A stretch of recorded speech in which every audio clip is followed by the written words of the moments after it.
Welcome back, everyone. Pleb Underground Live. This is the 5th episode we've done. Do we have an awesome show for everybody tonight? We're going to take a look at Fold going public. Milei is a shitcoiner. Jack is Satoshi. Saylor's 21 rules.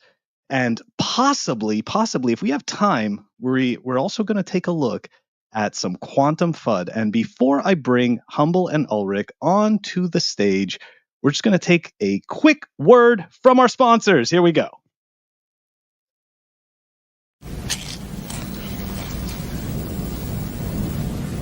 It's like people only do things because they get paid. And that's just really sad. Pleb Underground is brought to you by NOHhue. Go check them out at NOHhue.com. They are building Amazon for Bitcoiners, a one-stop shop for Bitcoin-only brands. New brands are going to be added every month, so go check them out. Don't miss what's happening at NOHhue.com. Pleb Underground is brought to you by CypherSafe. You guys all know I am a pet rock enjoyer. Love the swag, love the collectibles.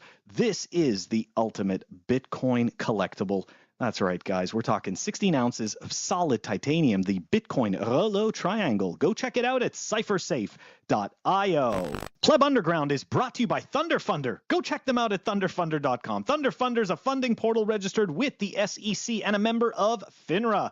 Their mission is to provide retail investors access to investments while supporting the growth of open source projects. They love Bitcoin. Check out their shitcoins. ThunderFunder.com.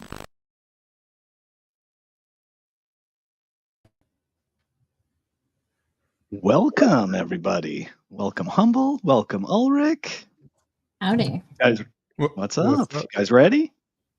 Ready. Oh, yeah. Okay, so let's dive. Let's actually, you know what? Maybe before we dive into it, you guys have anything you want to start with before we start going through all of this? Anything at all? You never know. Bitcoin took a dive today.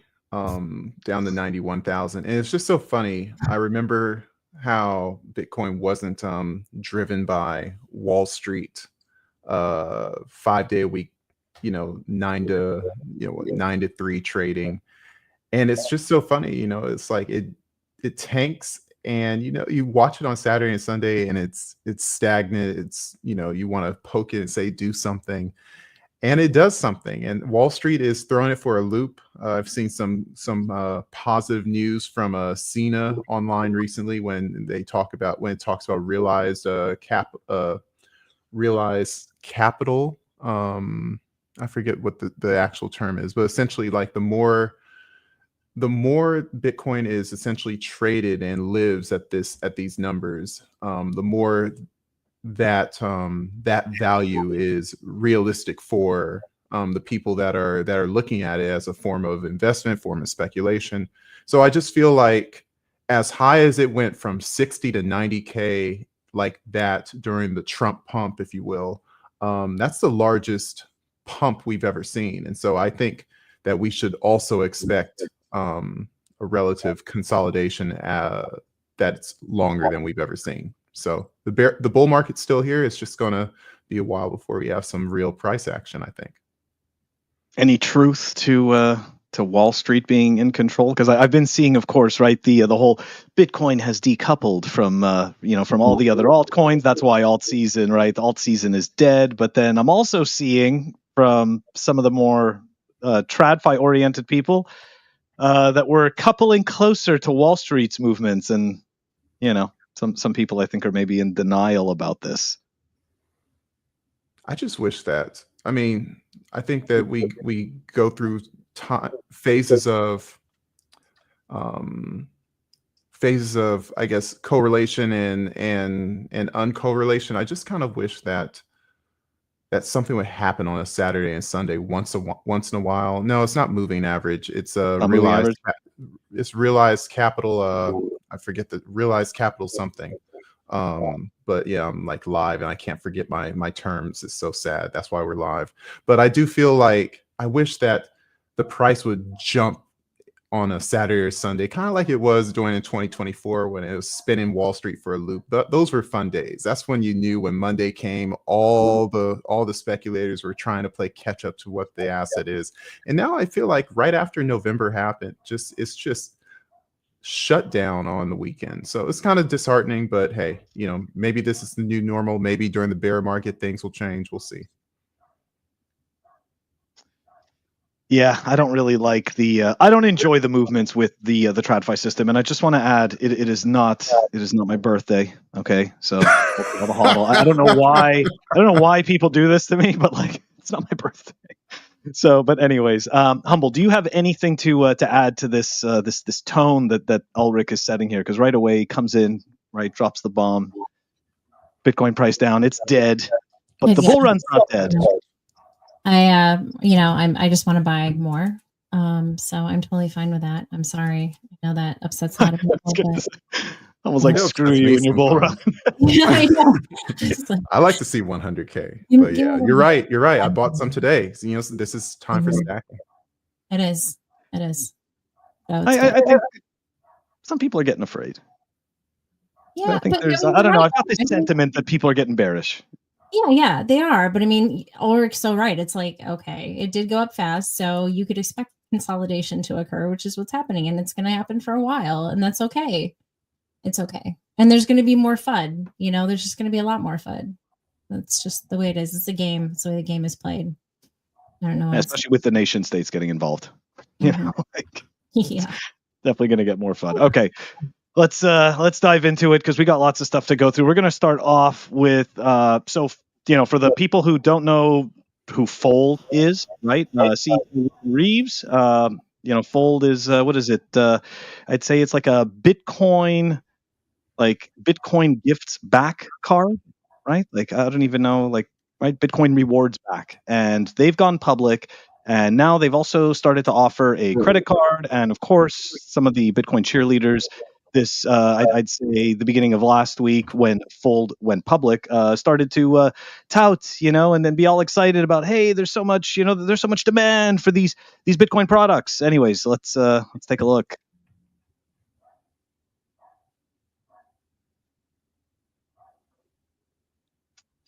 So. Yeah, and this is only today. Okay, this is Fold today, down 13% just today, down to $6 per share. It started off at around 12, showing 1 month at 40, down 46%. Now look, I'm not going to spend so much time on Fold, but and right, the show is not investment advice and blah blah blah and all this stuff, right? Do your own research.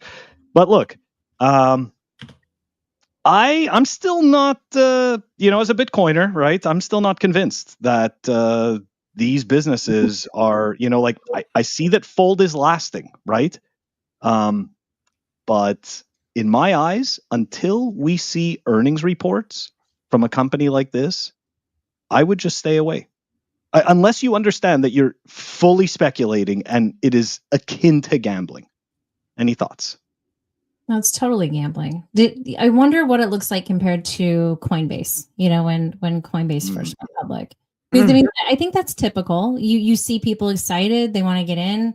Yeah, I was a momentum trader and I was in that Coinbase trade. It's just, it's going up and then it halts. And then you're just like, oh, damn it, and it's waiting forever for it to get it halted. But I think it's probably typical. It'd be interesting to compare to Coinbase because I think that's the only other one I can think of that would be comparable, But Coinbase, I don't disagree with you, right? However, Coinbase is also an exchange, right? So they do, right? So there's a whole bunch of trading fees that they're getting, and they are as well a custodian. So, I think what she was. But I get what you're saying in terms of the stock. Sorry, go ahead, Ulric. Yeah. No.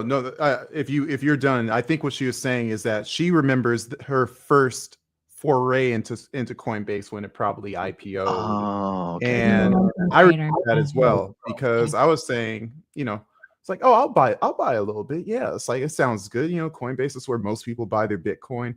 What we don't think about is that all these people who are IPOing, What are their incentives? And when I look at IPOs, especially in the crypto industry, and I look at cryptocurrencies, especially meme coins, what I see is a lot of drum up of momentum, of marketing, of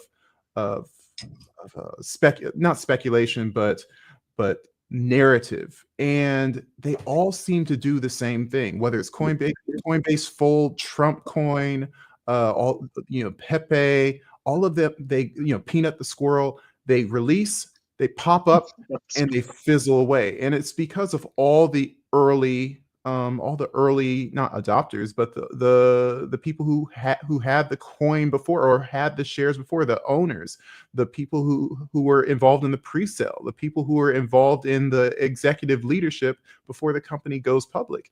And I think the strategy with these Bitcoin companies is that they were desperately trying to go public during the bull market run. Swan obviously wanted to go public and failed because of all the financial issues that they had. And right when they failed, the next day, Fold announced that they were going public. By the way, Max Kaiser involved in both of those companies, so he's in a win-win situation. One falls, another one pops up. So I think the goal here, and it's shown, I bet you a lot of those shares that were dumped belong to Max Kaiser.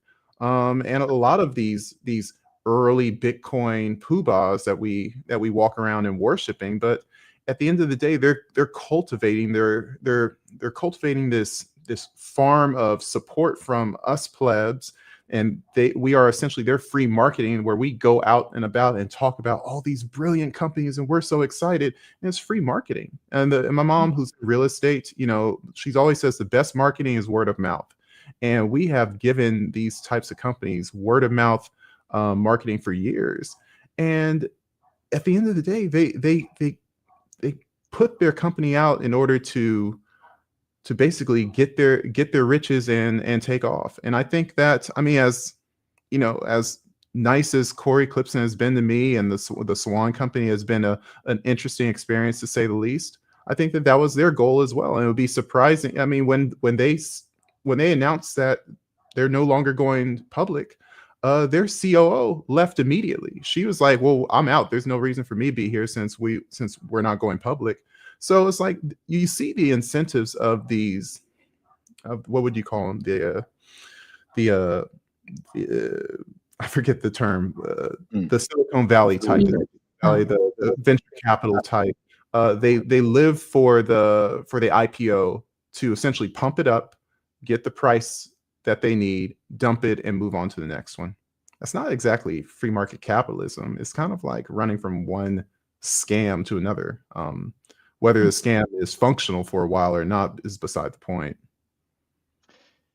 You know what I hate? What I hate is that kind of is free markets, like, in a way, because we're kind of like, free market capitalism. That's right. Is. That's right. But at the same time, it's just this part of it that sometimes we don't necessarily want to admit, right? We want to imagine, I guess, that people are doing things to actually, quote unquote, build value and kind of, build something sustaining, and you kind of get worried that a lot of us get taken along for the story. And along those lines of getting taken, Inspiring Formula said it best, bottom feeders, but along those lines, right, of getting taken for a ride. I wonder of the big accounts that were shilling Fold earlier this week, and especially at the end of last week. Yeah. I wonder which ones of those were investors, right, in some B class or some C class, right. Something obviously before going public, right? Because that. Right. I mean, there's nothing wrong with that, but it is true. And I think to a certain extent, right, if you're going to shill people a product, right, if you're going to tell people about it, then you should tell people at least that you're an investor in it. Right. That's right. So, when you think about it, I kind of wonder. Like, think about this. Like, every time I talk about MicroStrategy, and even though I on the Pleb Underground, generally I talk in a bearish tone, but no matter what, I'm always saying, hey, just so you all know where I stand, I got MicroStrategy. So I'm coming to you from the most objective standpoint. And a lot of these people, they don't give that disclaimer, sharing what they could or could not have. And we know this Bitcoin industry. Everyone's invested in everyone, so it wouldn't be surprising if podcaster A has some fold, or podcaster B has some fold. So it's just, what it boils down to is, I think we're losing the don't trust, verify disposition, and we only put that into the Bitcoin protocol. But part of the reason why Bitcoin works is because it runs on natural laws. And if you forget those natural laws and you only apply it on Bitcoin, what ends up happening is Bitcoin will end up not work for you, because all the people that you're dealing with are essentially liars and scammers. And so we have to find the good things that are in Bitcoin and let it reflect in our lives, and let it reflect when we assess people, when we discern who we're working with, who we judge to be good actors or not. You apply that Bitcoin analogy to them and say, do I need to be listening to this person, or do I not? Those are the questions that I think we stop asking, because guess what? The price is good, so everyone's cool. And we learn it all again in the bottom of the bear market. Sounds like that net positive argument creep. That's what that sounds like, right? I had someone text me. It's like, hey, what do you think of the fold stock? I said, I can't wait until I see bear market indicators, and then I'm going to release a video on all the Bitcoin companies I'm going to short, and Fold is one of them. And I've been talking about Fold ever since they said they're going to IPO. I'm like, that's the one I'm going to short, and I can't wait. So I'm calling people now, not financial advice, just financial, I guess, forecast. I'm going to short Fold. I may short it with only $100, maybe $500, maybe $2,000, but I'm shorting Fold. I can't wait. It's going to be fun. Make money in the bear market. Let's go. I'm not going to lie. I am kind of surprised that it cratered as quickly as it did. I was mad. It's like, it's supposed to stay up. Because we were discussing this right offline, and I kind of expected this thing to, I kind of expected a bit of a dip and then like some massive pump, where this thing goes to like $20-$30, and all of a sudden everyone's like, oh my God, Fold's going to get bought over by Visa, even though they're probably partially owned by Visa or MasterCard, whichever payment network they're using. It doesn't matter. But my point is that, I thought that we would see at least a little bit of fireworks, but instead this was just a straight fizzle. Right? Like this was just it looked like the Trump coin. Yeah. It looked exactly like the Trump coin. That's doing great these days. How those politician coins are doing great. Actually, you know what? It's awesome that you bring up the Trump coin, because we're going to move on to our next story. That's good stuff. See, Ulric making the transitions. I appreciate that. Here we go. But have that screen ready for me. Have that screen ready for it. Now I do have it ready, but I don't really. I'm slow, no, right? Like is hard. This is gonna take months for me before I start to actually. And by the time I start to flow, like we're gonna change it to something totally different, and it doesn't matter. Mm-hmm. Okay, so here we go. So guys, for the people who are following, right, the story, Milei, right, Libra, what's his name, Hayden Davis, the guy that was the supposedly his financial advisor in all of this, right? He was like his crypto advisor, but also at the same time the bag pumper, and he came out and decided to be the face for the giant Libra scam. And I did see a bunch of Bitcoiners make some excuses for Milei. I did see that, and it was interesting and funny, and I understand, right? Like these guys, they make you feel good because anarcho-capitalist, and stuff like that. And he says all these good words. He seems so angry at the banks, angry at the system, even though he's the government. He's mad at the government, And anyways, this tweet right here. Let's dive into it. Thank you very much, Vitalik Buterin, for your words about Argentine talent. It would be an honor for Argentina to host DevConnect. I agree that it would be a great opportunity for our country. Long live freedom, damn it. Yes, indeed, Milei. Long live freedom. So, another poster off the wall, right? Like Ant, like fellow Bitcoiner Ant likes to say, take the poster off the wall. And he's absolutely right. This is, like I saw a whole bunch of Bitcoiners back in the day. They're all, Milei gets Bitcoin, right? He gets Bitcoin. He understands it. He loves Bitcoin. Now buy his shitcoin. See, I swear, nobody wants to believe it. Everyone wants to believe that this hero is the hero, but it's not. It's never the hero. Okay, just isn't. Anyways, all right, I'll stop.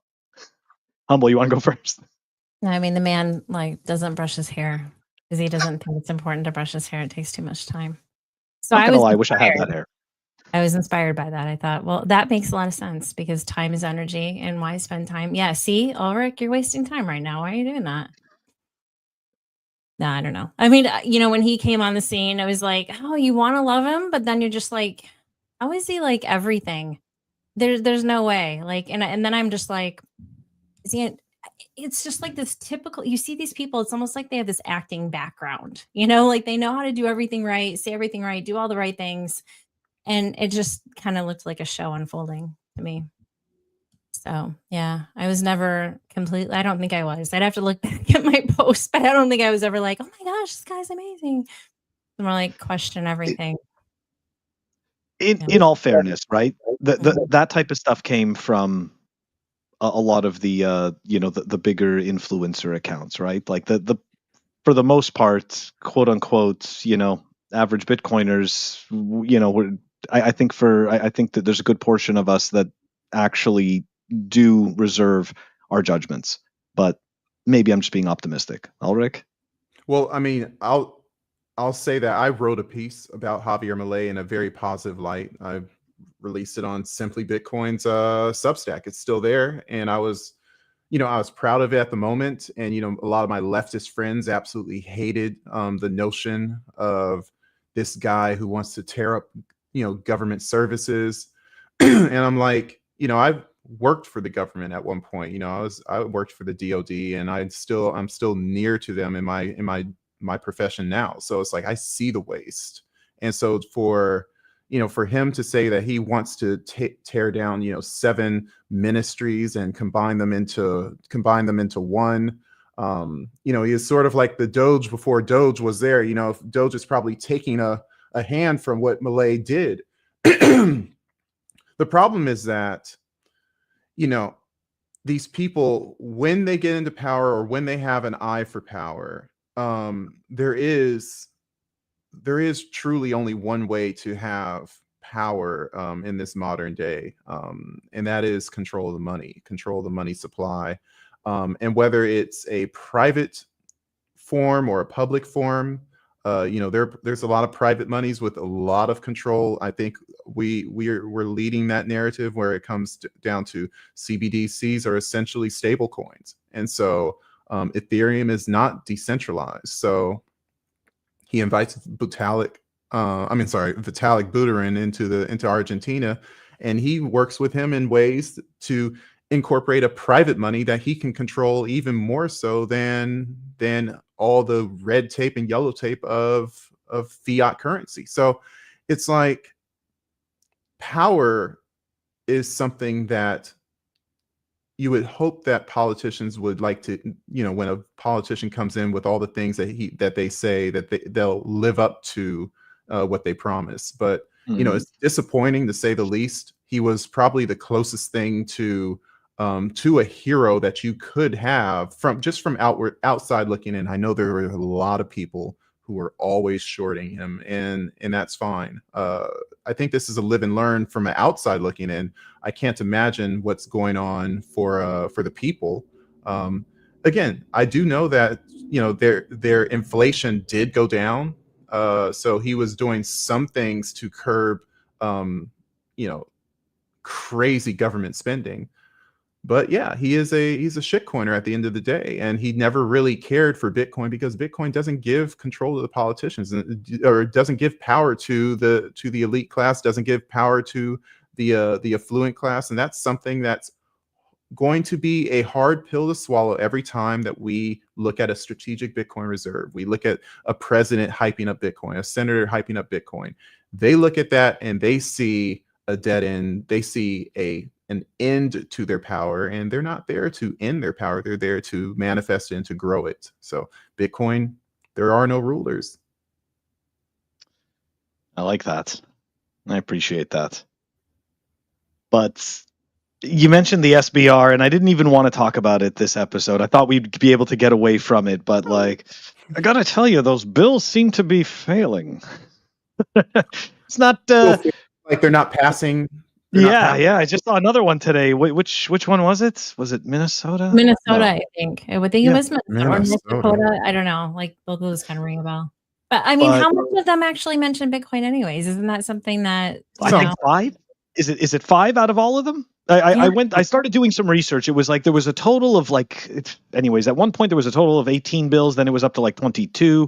And then I was like, okay, how many of them just actually say Bitcoin? And it was 5. Now maybe that number has changed. Yeah, but I don't know. I mean, it was very interesting because like Astro, there's a guy on Twitter on X, Astro, he like uncovered the whole thing and he's just like, guys, like, look at this. It's not even mentioned. And I started looking at all the other ones and it's not mentioned. Like Bitcoin isn't mentioned. It's like, really? Wow. How about that? You know? So people that were saying, oh, it's a Bitcoin strategic reserve. It really, it doesn't even have it in there. You know, your name, you're calling it, you're branding it that, but it's not actually that. Did we get rugged? Oh, sorry. Ulric, go ahead. No. Strategic reserve, Inspiring Formula was asking a question. Maybe you could pop it up in there. It says like, how come I never heard of strategic reserves for anything in my entire life? Right. You know, now is it a thing? But actually, they are actually things. They're just not commonly, you know, touted as a mainstay of government survivability. I mean, even the nation of Canada, the nation of Canada has a maple syrup strategic reserve. Actually, there's a lot of different resources. This is true, actually. Yeah, where countries say that this is important to us and it's something that won't essentially expire. There's oil strategic reserves. I mean, we have those. We have those in America. We have every country has a. Yeah, and so you know the gold stockpile that that America has and every country has, except for like Canada and some others that decide to sell all their gold, but that's also a strategic reserve.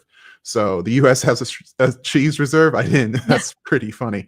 Yeah, I mean, if it doesn't expire and they feel like it can. You know, it's a commodity that could potentially, hey, if there's a shortage for something, mad cow disease, hey, here's the cheese, we could start selling it. So yeah, it's just another way to inject Bitcoin into government. And the catch is it sticks out like a sore thumb. I understand it's obviously the most strategic reserve that you possibly can have.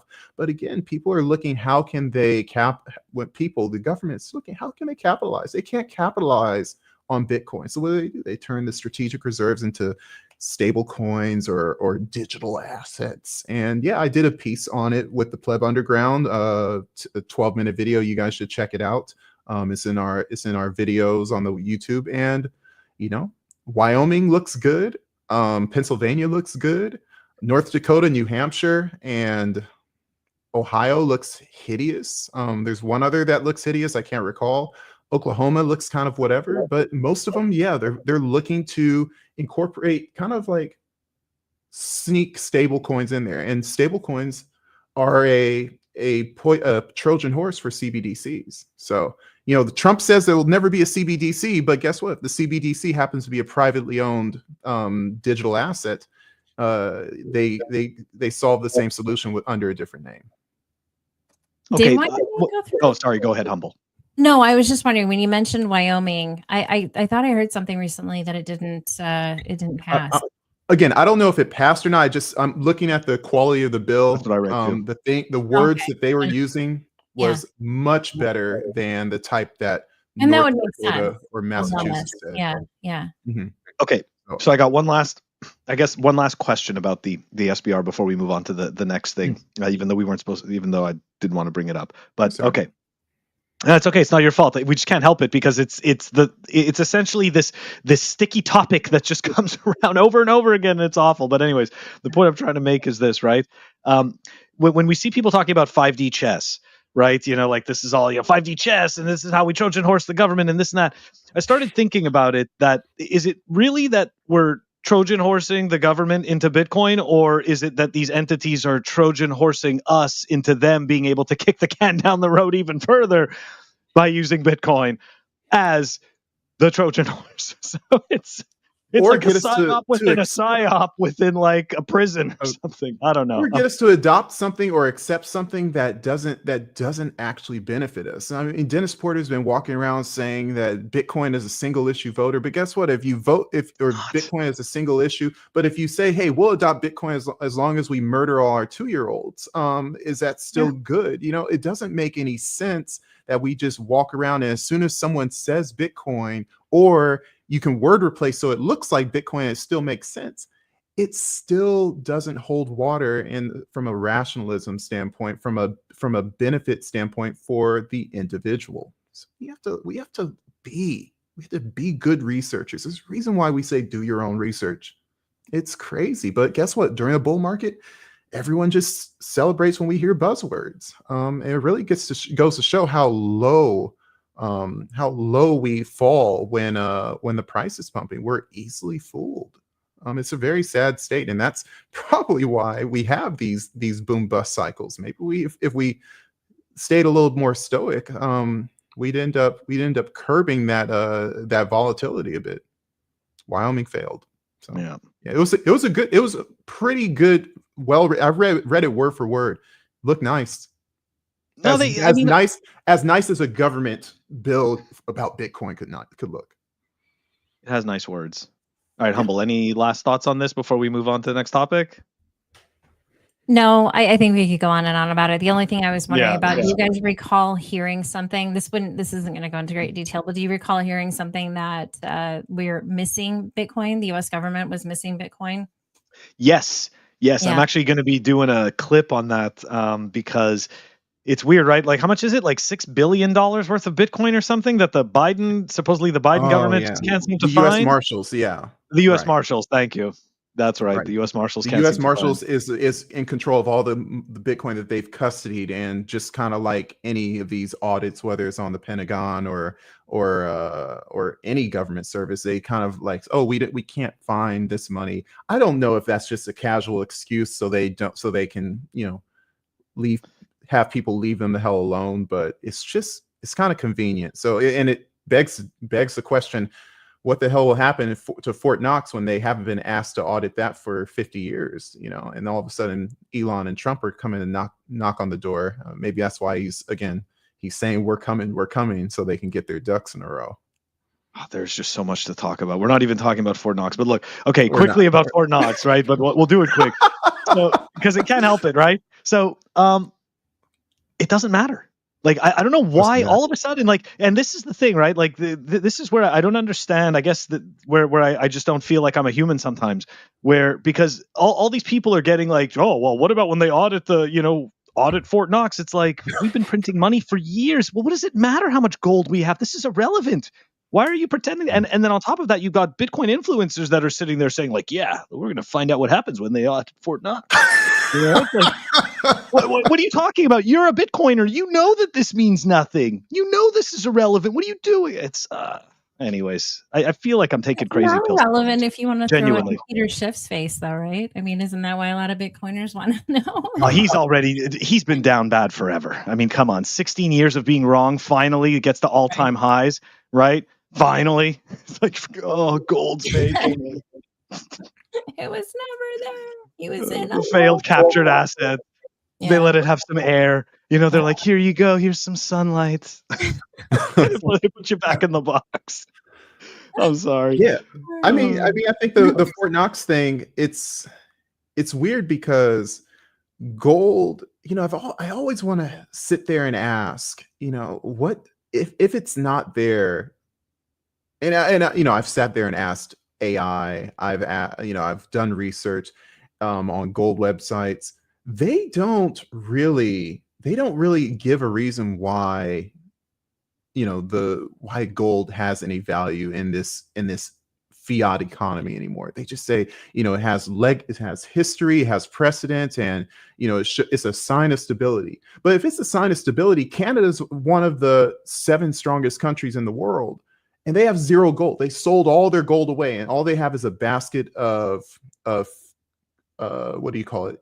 International currencies for trading with multiple nations. So it's like, how valuable is it if the United States, for instance, and I said this in my video with the Loomis video that I did about the strategic Bitcoin reserve. She was saying, oh, we'll sell some of the gold to buy Bitcoin. I'm like, okay, if they did that, like, what does that say about gold? What does that say about Bitcoin? It's not really anything. Gold has a certain dollar value, and they shill it off because it's obviously doesn't tell anything about the strength of a nation. The only thing that tells the strength of a nation is how many people are using their fiat and how many guns you can hold against people to abuse their fiat. So having some gold, that's just it's like an old trophy in the back of your trophy case when you used to play sports. It's like it's over.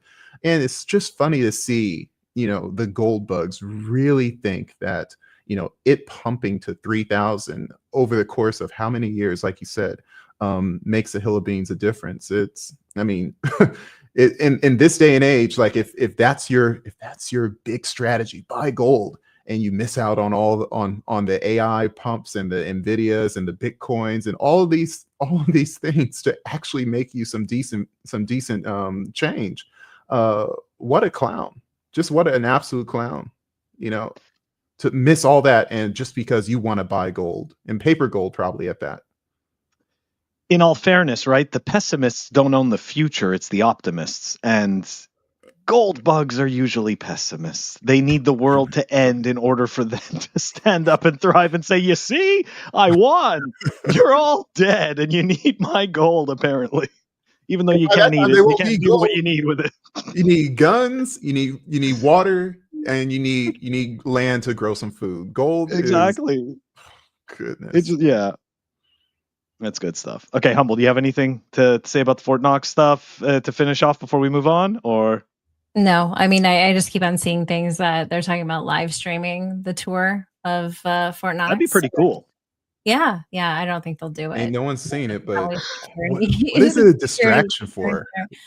Like, I mean, that's the thing. Like, Epstein's list going to get released when they're live streaming it. Like, who knows, right? I know. JFK's assassinations will be, the papers will be opened up for 5 minutes. The same time the Fort Knox thing happens. It's like, what's the real story behind that? What does it mean? Like, what's it going to mean? Essentially, that's really what it boils down to. And I think, Phil, you kind of hit it. Like, what does it mean? It's not really going to mean much. Well, actually, Ulric, I think you mentioned something about that. Like, Canada has oil. That's what I think makes them pretty powerful, right? No, they have oil, lumber. They have a lot of stuff. But gold, like they sold off all their gold. I mean, if anything, they're kind of probably smarter than the next country that's saying, "Oh, we need gold." Like, why is China buying gold? What the hell for? It does, F around and find out. Exactly.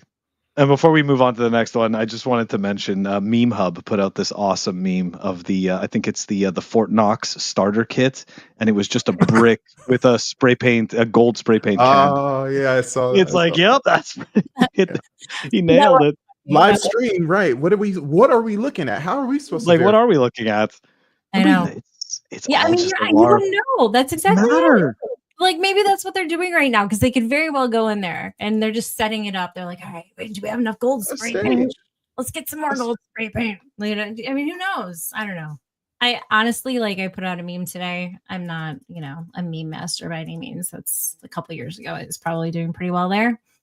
But I think of where's the beef? Where's the beef? Because the older people, the older generation, they're the ones that are gonna be like, well, where's the gold? Like, when they do actually care, right? When they actually are a little bit scared because they thought it was in there and it's not, and they really just had paper gold. But yeah, that's it.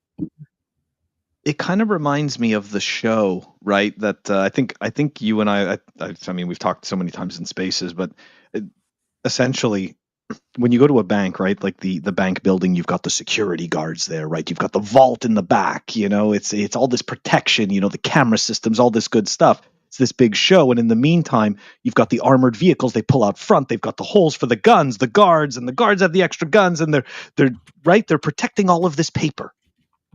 It's not worth anything, right? Like, think about that. It's a show. It's just a show. So the idea that, you know, it's not so far-fetched to imagine that Fort Knox, that they're going to just put on another show. I mean, I'm right there with you. I totally think so. Anyways, all right, moving on. Speaking of a show, right? We can't get through. Apparently, we just can't. We can't get through. I don't know if it's a month or a 3-month period without somebody being either presented as Satoshi, presenting themselves as Satoshi, presenting somebody else as Satoshi. Somebody is Satoshi. We get it. We get it. All right. So with that being said, let's take a look at what is it now? I think it's is it Jack? Yeah, that's it, right? So somebody put out, I don't remember who it was that put out this Jack tweet Dorsey. about Jack being Satoshi. Jack Dorsey, thank you. And Eli Najar or Nagar, I don't know how to pronounce his last name, CEO of Brains Mining.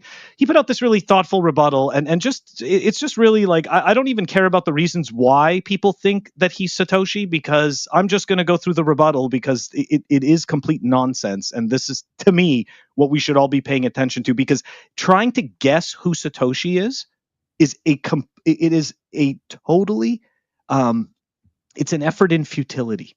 Okay, it's like you're just spitting into the wind.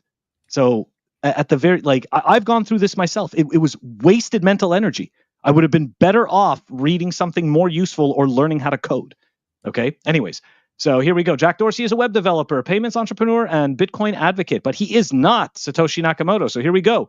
A theory claims Dorsey created Bitcoin. That's nonsense. So here we go. Satoshi was a cryptographic genius, wrote Bitcoin's code in C++, and built decentralized consensus from scratch. Jack is a web and fintech guy with no cryptography background. Satoshi was fully active from 2008 to 2011. Jack was running Twitter and Square, two multi-billion-dollar companies, didn't have time to secretly build Bitcoin. Satoshi was anonymous. Jack had been one of the most public tech figures of the last 15 years. Satoshi's writing style used British spelling.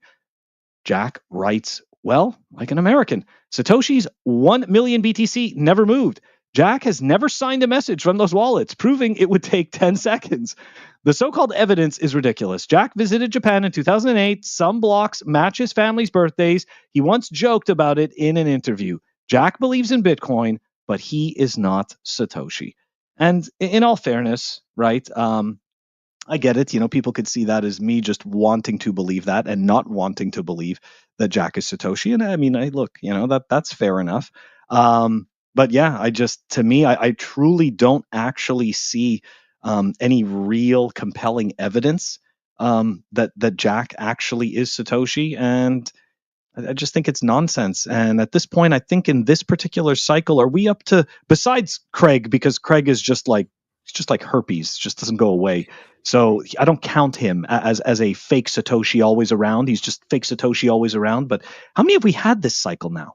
What was that damn documentary that kind of? Oh yeah, Peter Todd, right? They named Peter as Satoshi. Yeah, but then that random dude, like Indian dude, yeah, the guy that showed up. The guy that showed up at the at a Bitcoin meetup or something. I missed that one. After Peter Todd, and he was all official. He's like, I am Satoshi. And now Jack. Yeah. Well, Elon Musk too. Jack has come around. Oh yeah. Mm-hmm. Oh my gosh, Elon Musk I missed all of this. so we're up to 4. We're up to 4, and I mean, in all fairness, right? Elon Musk has been named a possible Satoshi in the past, and so has Jack, right? So they're just kind of like they're just coming back up, right? But we've got 2 purely new, right? Well, no, yeah, no, I would say 2 purely new. I think that Peter Todd being Satoshi, that documentary was kind of new to a lot so. And that random guy that we don't even know. and the random guy. Like he was in the spotlight and then he's gone. So yeah. Yeah, he tried. He tried. I don't really know what the point of that was. He didn't even have a shitcoin to shill. He just wanted to pretend to be like, it's like, dude, you didn't even show up to the party. Yeah, like what a waste. You didn't even have a way to grift anyone with this. Well, just remember that, like, so can you move Bitcoin from your wallet then if you have that? Yes. Oh yeah, that was great. Yeah. Wasn't he supposed to be prepared? Like, didn't he pre-announce doing this? Wasn't that the whole thing, was that he pre-announced that he was going to be there? And then when he was actually there, he was like, I'm not ready to do any of this. Oh, no. So crazy. Yeah, it was embarrassing. Mm-hmm. It was definitely embarrassing. Okay, so that's a it's a quick, easy one. I don't know if you guys have that much more to if we want to add that much more to that. I think one thing to note is that these stories that keep on coming up, and I maybe it's just my nature, but I keep looking at this.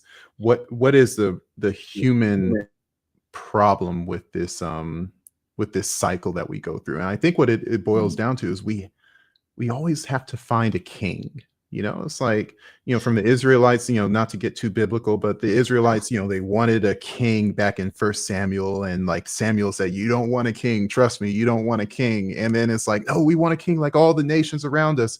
And it's like Bitcoiners, we have this network that doesn't have a ruler anymore. The ruler opted out, he disappeared, and whether he died or he just faded away, we keep on implying that he faded away, and we want to bring him back into the fold. We want to bring him back into the centerfold and make decisions and do something and be our leader. And it's like, let's just say Jack is Satoshi. He obviously doesn't want to be Satoshi. That's the catch, because other people are bringing it up and he ain't saying anything.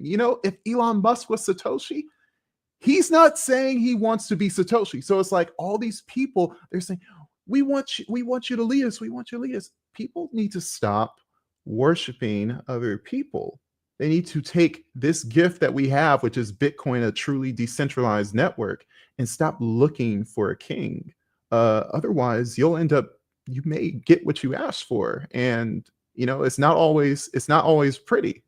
So I think it's just a human issue that we have a slave mentality, and we want to find our master. We have to get over that. I think that's I mean, number one, I think that's a very deep point, because I think it says a lot more about the kind of like the human, I guess our psyche and just our desire to be led, right? Mm-hmm. It's and this kind of goes back to something I think about a lot, that our base, like the modus operandi is laziness, that and it's kind of interesting because that laziness kind of allows for us to look for a leader, right? It allows us to put off that personal responsibility and hand it to somebody else. Like if you think about it, right? Like, why is it so easy for us to to trust in the idea of a central entity controlling things? Like, why is it so difficult for us to take personal responsibility? Right? Like, what is that? What are the challenges in that? And is it our laziness, our desire for shortcuts, right? Because think about it.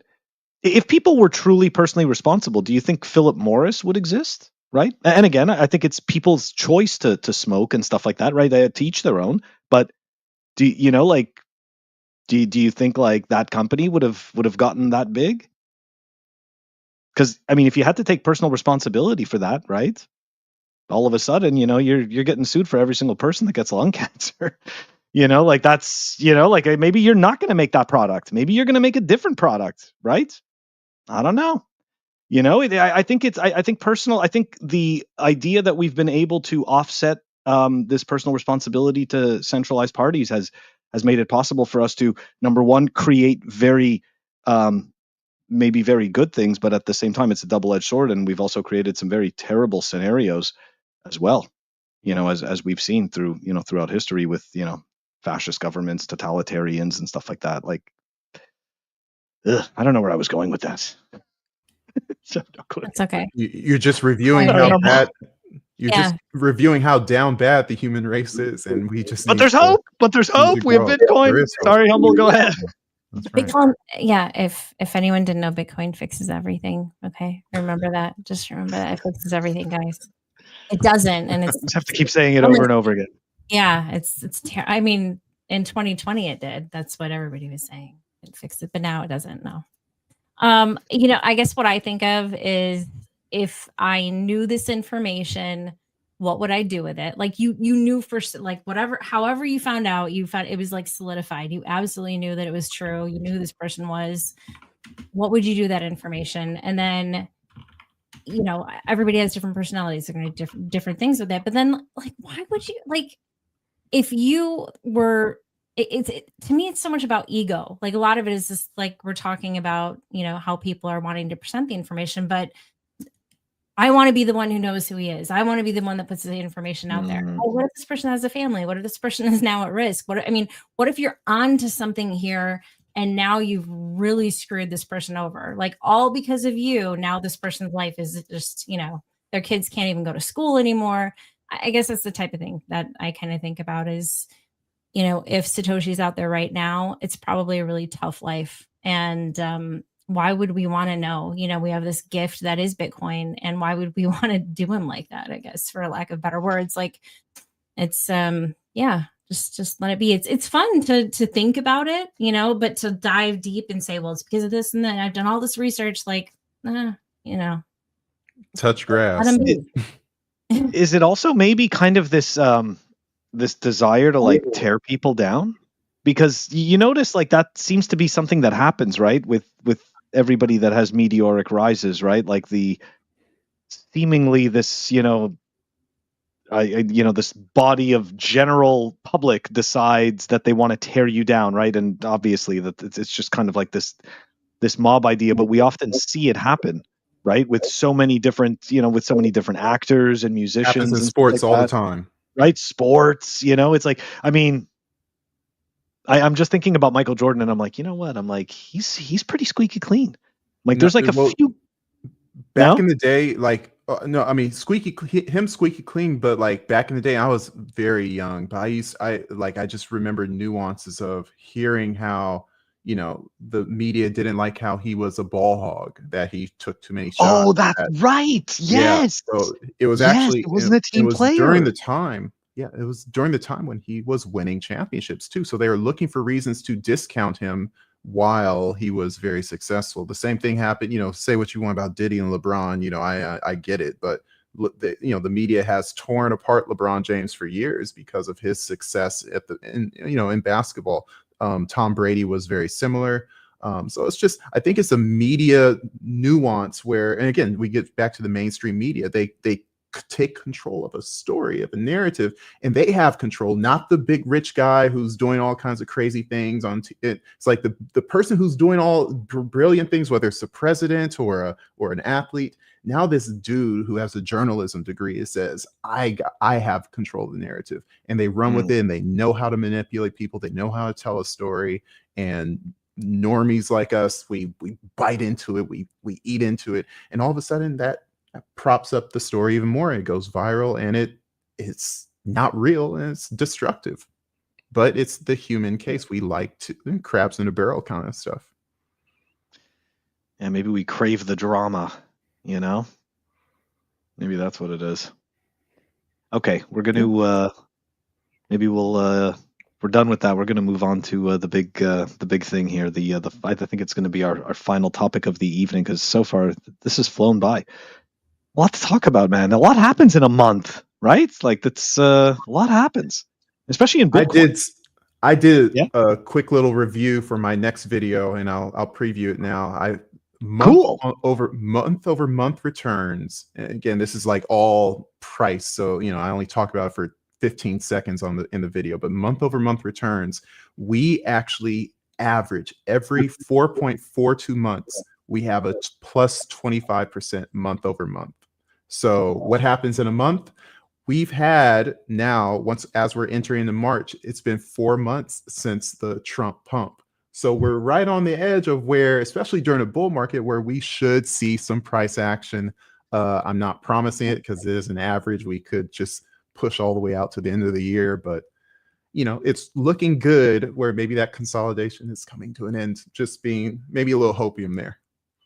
I love it. And guys, of course, we got to remind you, this is not investment advice. Use your own brain.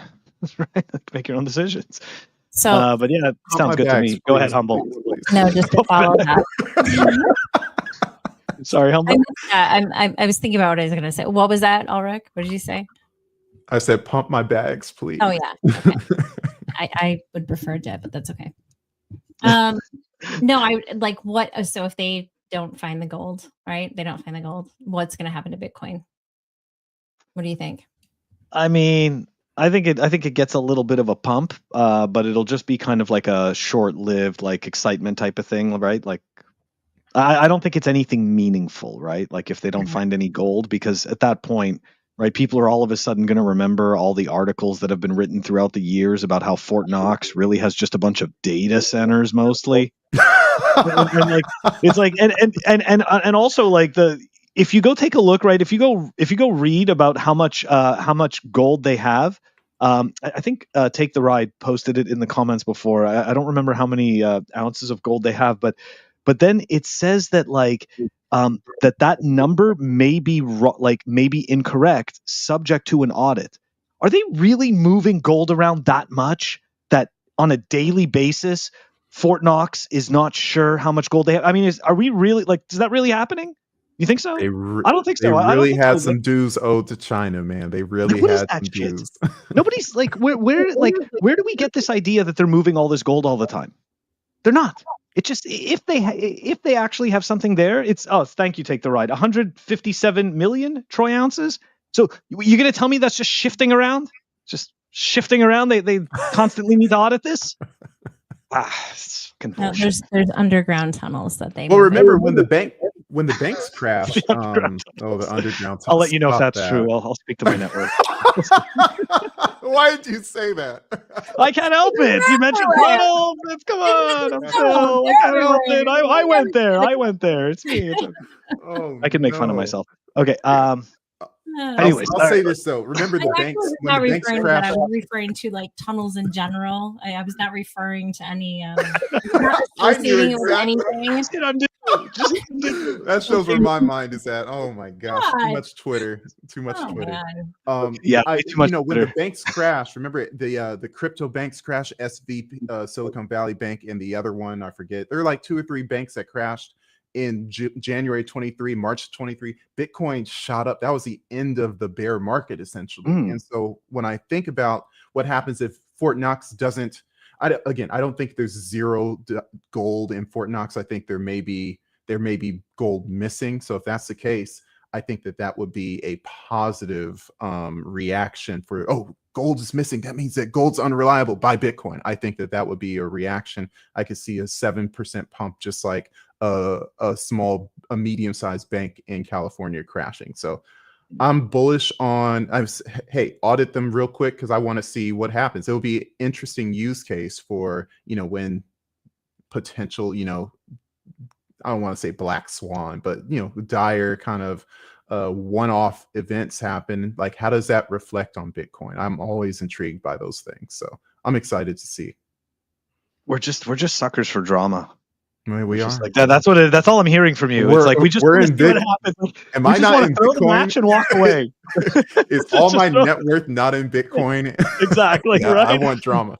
No. Me too. The best thing, like seriously, can you just envision Trump going into like he's actually there, right? So it's not just all these other people. He's going in, and then he's like, "Where's the gold?" And the gold's not there. And he's like, "You're fired, and you're fired, and you're fired." I would love it. I would love it. Listen to me, absolute cinema. Yeah, absolute it would cinema. be awesome. Oh yes. People are having this discussion here in the chat. I see somebody. I think it's iCust said Mark Moss on this gold thing is very interesting and inspiring. What did Mark Moss say about gold? I don't know, but Inspiring Formulas wrote back. Mark Moss struck me as a mega grifter. It's so funny.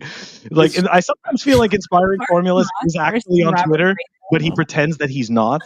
Because he knows so much about, like, it's like Mark Moss. So for the people who don't know, right, like he has, like, his background before this was like shilling other products, and he's made his way into Bitcoin. And I'll let people figure out where he came from. But yeah, Inspiring Formulas is pretty good at reading people. Anyways, moving on. Let's take a look at our 21. This I think is the like kind of the main thing I wanted to talk about, because these 21 rules. Yeah, interesting stuff. Let's dive into it. Oh man, the 21. Yeah, the This is gonna, yeah. I'm wondering, like, why did Phil say we're over so early? Because this one is probably going to take a while. No, dude, because it's like we're already at like an hour, and like it just flew by, and like we still have to go through all of these. So it's like, man. yeah, I mean, we're not going to do drama. This is why we like it. We have a lot to talk about. We're not going to do it individually, like No. just kind of go through them. So look. Okay, let's I guess let's start, right? Let's go through them. So this is from Michael Saylor, and guys, all of all these links are in the show notes. And Bitcoin Error Log wrote a kind of like a rebuttal thread to this. So, and that's obviously in the show notes too, for anybody that wants to check it out, and you guys can check out both sides, but let's go through it and see how far down we get. So number one, those who understand buy Bitcoin, I feel terrible, but his first point is already wrong, because I didn't understand and I was buying Bitcoin. So sorry, like that already makes no sense. Like, has he gotten cheesier? Is he getting like ChatGPT to write this shit for him? I don't know. Anyways. All right, number two. Those who don't criticize Bitcoin. That's also wrong. I think 1 and 2 should go together. I don't think they should be separate. I mean, that makes a lot more sense. Yeah. Like, I get number 2, right? That makes sense. Right.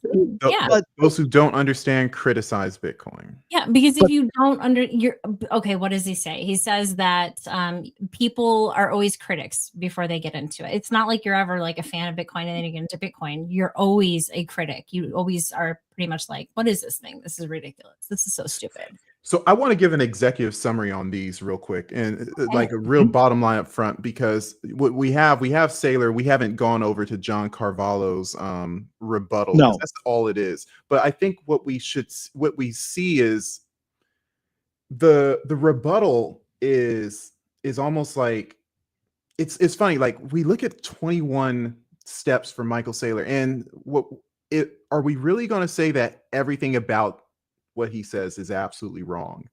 Because when you look at John Carvalho's thing, that's essentially what he's saying, because he gave a long-winded rebuttal on each thing. With every Saylor had about 6 to 8 words for each thing, and Carvalho had almost like, I mean, his whole post is 2.5 times longer. So it's like, it just feels a little bit, I don't know this guy. He doesn't seem like the type of person I want to have a beer with, where he feels like he needs to counter each and every point. And so it hurts my heart to see that. At the same time, Michael Saylor, I think you're right. I think that he's gone soft in terms of how he first discovered Bitcoin. And I think maybe how he first discovered Bitcoin may be like this a little bit. And maybe what he didn't understand that much, but he was very, very open to it, because he was in a situation where it's like he saw that, hey, his company is dying and the money's dying around him, and he recognized a clear solution right away. I was very similar, whereas like when I found out about Bitcoin, what it was, I didn't doubt it. I'm like, this is the answer. And so I like that, but I do think that Michael Saylor, because of who he's trying to appeal to, which is traditional finance, which is he's trying to be a mega influencer, and he has to soften the narrative. I don't like that, and I hate that he has to do it all the time. Like, he doesn't have an ounce of cyber hornet in him any longer. So it's kind of weak. But I will say that John Carvalho didn't need to go full contrarian on it, bro. It's like, dude, like, it's kind of cringe. But anyways, we'll get to it. Yeah. I mean, I don't know if we'll go through his full rebuttal. That's why I told people to go check the show notes, right, to read his rebuttal, because we're just going to give hours, kind of thing. I just wanted people to have like both sides of, the story, right? Like, it's, I don't know, it just makes more sense. I don't disagree. I don't disagree with what you're saying. So John is like, he's kind of a, he will think deeply about stuff, and he will analyze every single piece of it. So even though I may not agree with everything he says, I appreciate that he says it, so that I, at the very least, can kind of check my own beliefs. That's right. Because to your point, right? Like, for those of us that have been in the space since before Michael Saylor, right, that were stacking before him, okay, like, we saw him come into the space, and we saw him what's the word I'm looking for? The words I'm looking for, kind of, pay homage to the maxis, right? There was an episode that I recorded with Run the Banks, and I read off Saylor's tweet, the one about the cyber hornets, right? How we were so important. So it's just, when I see stuff like this, and I think back to the person that was paying homage to the Bitcoin maxis, and I think of today's rhetoric, there's a big disparity.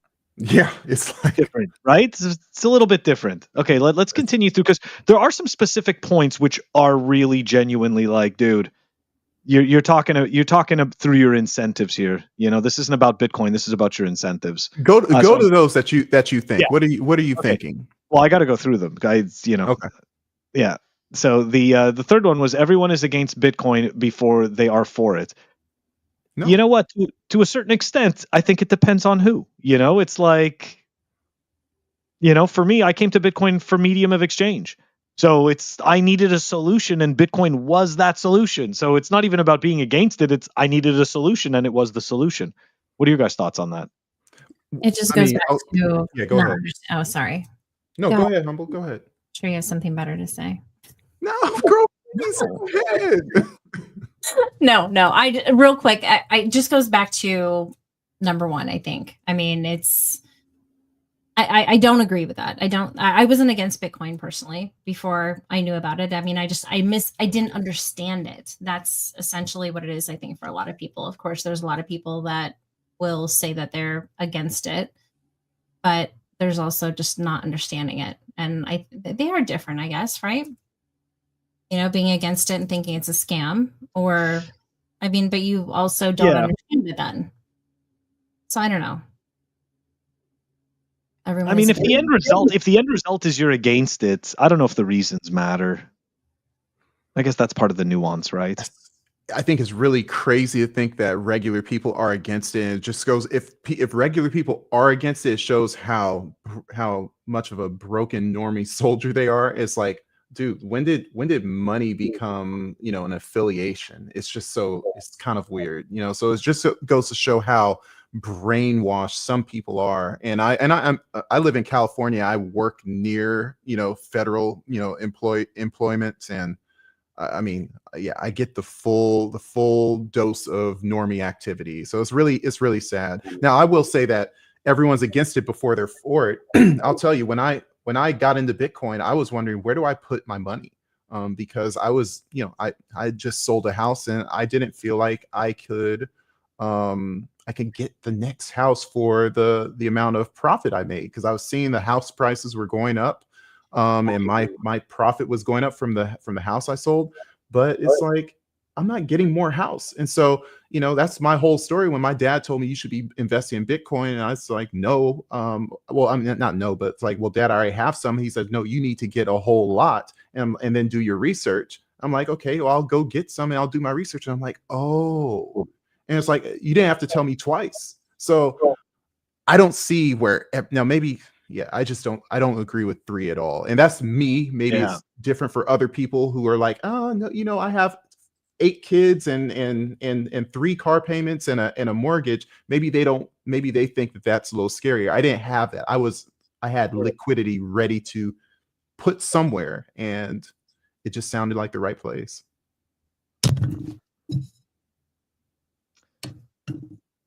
Okay, we're gonna move on to the next one over here. What do we got here? You will never be done learning about Bitcoin. I don't disagree with that. That's just kind of like it's kind of anything, right? If you have a passion for something, there's always more to learn. And because Bitcoin is open, voluntary network, there's all kinds of stuff like we don't know, right? We don't even know we don't know what we don't know. So I don't think there's too much you could really say against that. All right, that's moving on. I agree. Yeah. Bitcoin is powered by chaos. I think it sounds good. I think that sounds really good.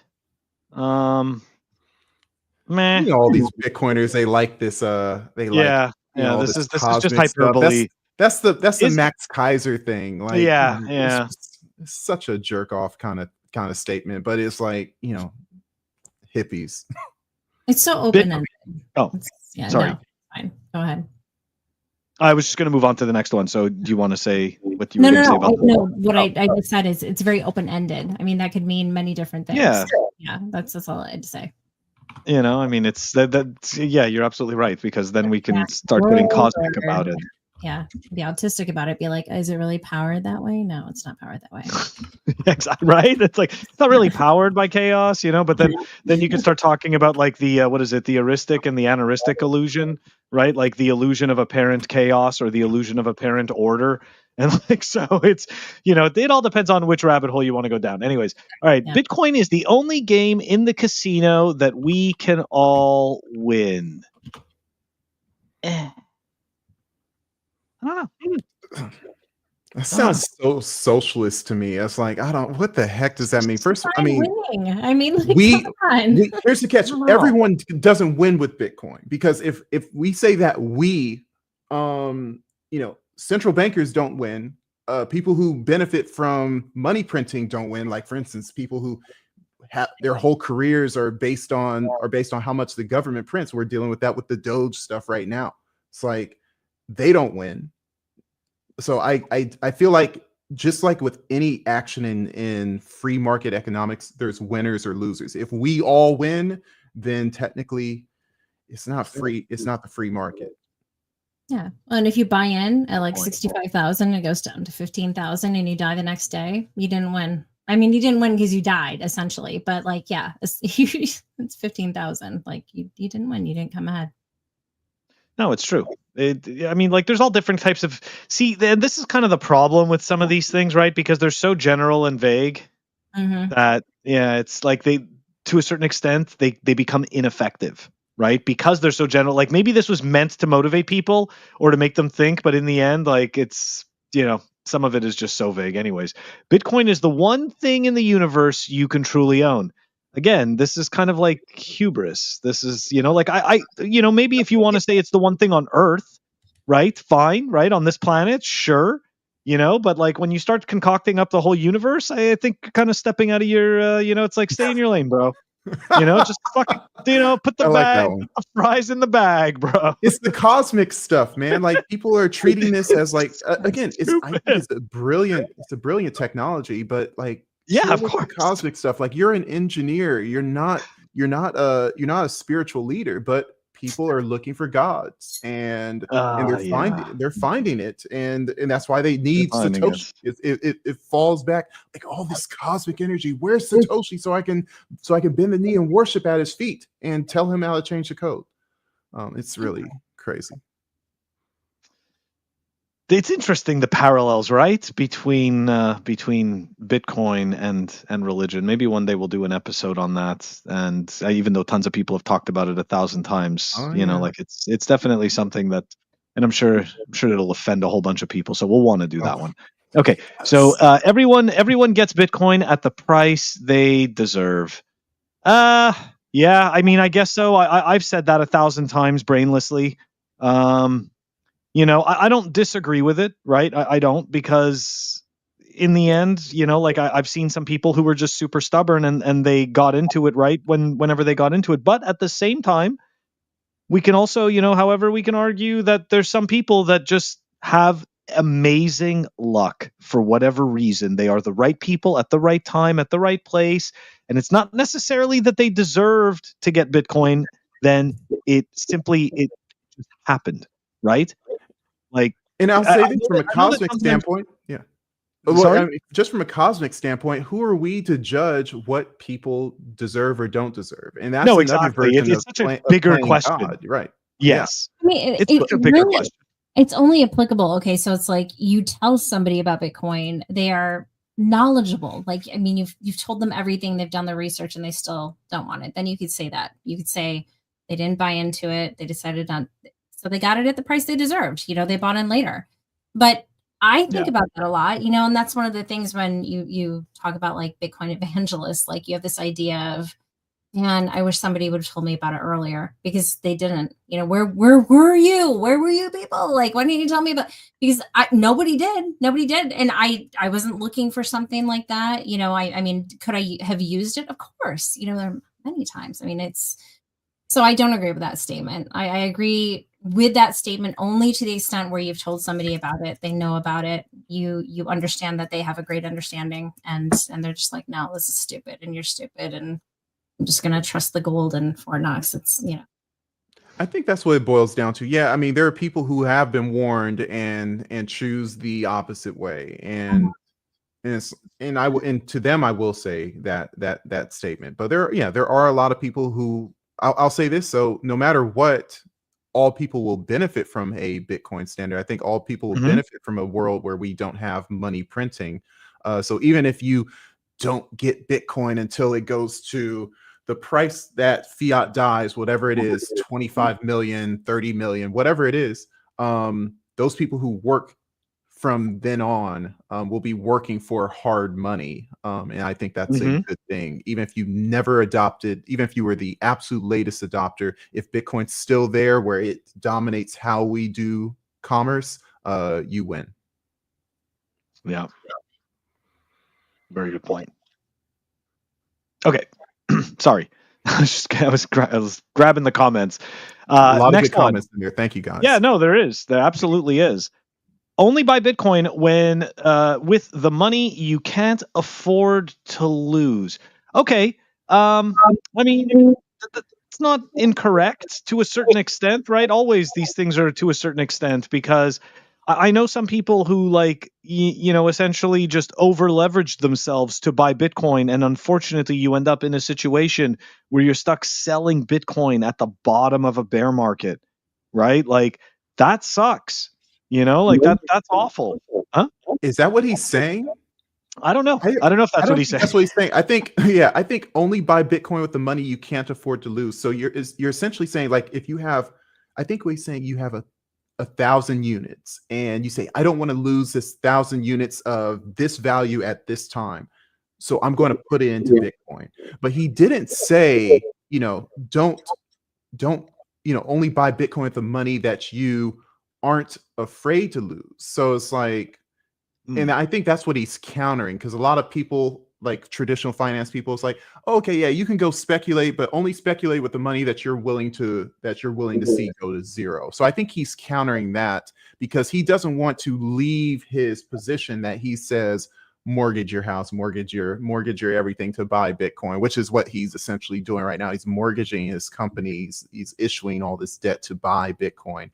If he were to counter that, then he would basically be a hypocrite with what his company is. So I think it is, you have money here and now, buy Bitcoin so you don't lose its value.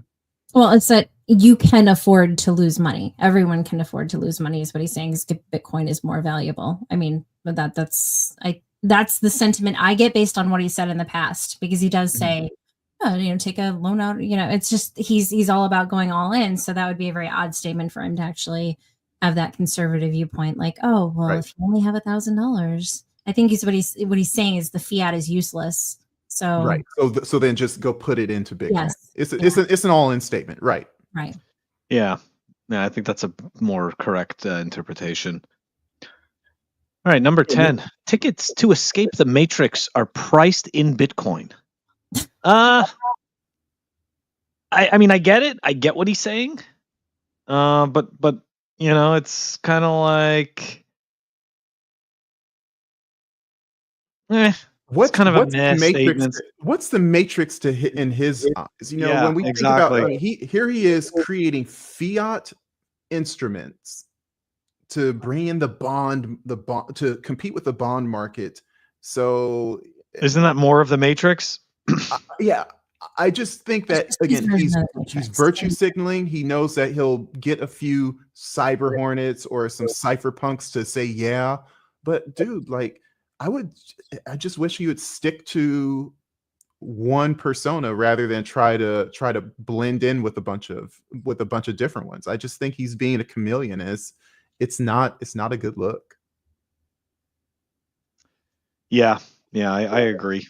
I don't think it's a good look either. But at the same time, right? It's again, right? It's this vague general statement, So it's, I guess it's whatever the Can't be Matrix. wrong. The classic Yeah. influencer weapon. Yeah. Like tickets to escape this matrix are priced in Bitcoin. I think that makes more sense in my mind. I think we're just creating a whole other matrix. But anyways, I think this matrix, it would be a different matrix. Yeah, that's true. Mm-hmm.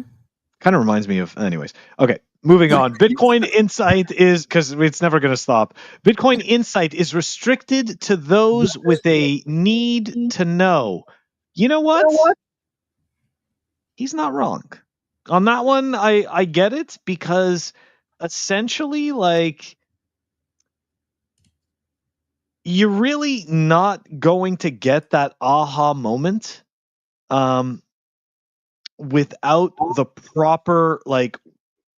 proper desire, right? Like that in my eyes, when it comes to Bitcoin, like I used Bitcoin for like well over a year and never had the aha moment.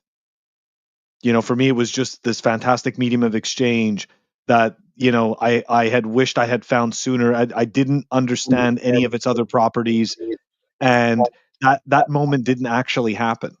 But as soon as it did, it was essentially the before everything and after everything moment, right? Like that. At least that's the way I see it. What are your guys' thoughts on this? I just think of 8 and then that, I mean, because everyone gets Bitcoin at the price they deserve, and then Bitcoin Insight is restricted to those with a need to know. So it's like interesting. I'm like super numb on that one. I have no idea what I think we should just move on. Yeah. Okay. Well, so number 12, it's getting spicy. Number 12, it's getting spicy. Here we go. All your models are destroyed, except for his. Right? His models aren't destroyed, but your models are destroyed. Yeah, that one. I mean, look, of course I appreciate that one because I make fun of it, but yeah, that's just it's a Saylorism. Well, I mean, do you agree? Do I agree? Yeah, but I think he should take out your. It's just all models will be, it's all models will be destroyed, and that's it. Right. Like it's not just yours; it's his too. Yeah. I think he's also approaching Bitcoin as a primitive. I think he's also being a monkey like the rest of us, at the obelisk, hoping that it's going to do something if we kind of like slap at it a bit. So yeah, yeah. You guys thoughts? He has incentives, and so his model will be destroyed. I mean, he's not going to be exempt from that. Well, he's telling us our models, not his. Yeah, that's he's not being inclusive. At least that's in my eyes. Now, of course, right? I could just be being autistic, right? And that could be it. Well, so speaking of autistic, what does John say? Okay, yeah. All right, let's go see about the models here. Which one is that? He says good models represent reality, not define it. Almost no one has attempted to earnestly model Bitcoin, whether through economics, game theory, etc. So he's not wrong. All the models we're using are existing models of existing assets. This is kind of the thing, right? This goes back to the whole thing about we don't know what we don't know, right? We've never actually had a hybrid asset like this that didn't require an oracle, right? That essentially anybody can voluntarily join or leave. Like we've never had this type of thing, like it's always been issued by an institution or controlled by an institution, or something like that. And so I think that we're just, again, like, we're just being naive, right? We're doing the bed of Procrustes. That's the analogy, right? We're doing the bed of Procrustes. We're taking Bitcoin, we're chopping off its head and its legs to stuff it in the box, or we're stretching Bitcoin out to fill the box, but all we know is the box. Anyways, it's like the evolution of money, though. I mean, it's like, okay, so when we had horse and carriage, right, that model was destroyed. Like the model of transportation was destroyed when we had cars. So I mean, that happens as time progresses. It's not really a novel statement that he's making. I can't Right? disagree with that. Yeah, Things change. they do. That's what it is. Should have taken out your. Anyways. Okay, moving on. Number 13, the cure to economic ill is the orange pill.